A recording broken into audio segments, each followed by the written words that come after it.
আচ্ছা, আইব্রো প্যালেটটা দিয়ে দেখো সবার প্রথমে অল্প অল্প করে একটু রং নেবে, নিয়ে ভুরুর মধ্যে লাগিয়ে তারপরে ব্রাশের সাহায্যে ভালো করে আঁচড়ে নেবে। এইভাবে প্রথমে রংটা দিয়ে ফিল করবে আর তারপরে ব্রাশের সাহায্যে আঁচড়ে নেবে। খুব সহজ হচ্ছে আইব্রো করা, আর এই প্যালেট দিয়ে আইব্রো করলে আইব্রো খুব সুন্দর হয়।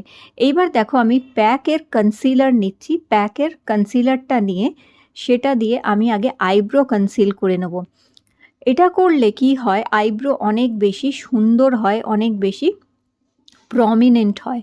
তো এখানে একটা কনসিলার ব্রাশ নিয়ে নিয়েছি। কনসিলার ব্রাশ নিয়ে সেইটা দিয়ে আমি আইব্রোটা তৈরি করে নিচ্ছি। বন্ধুরা, ব্রাশ তোমাদের এক গাদা কেনার দরকার নেই, যে গাদা গুচ্ছের ব্রাশ কিনে নেবো দরকার নেই। অল্প কিছু ব্রাশই কিনবে, যেমন কি একটা কনসিলার ব্রাশ কিনে নেবে, যে কোনো কোম্পানিরই নিয়ে নিতে পারো। অনেক কোম্পানিরই পাওয়া যায় কনসিলার ব্রাশ, তোমরা এটা অনলাইনেও পেয়ে যেতে পারো।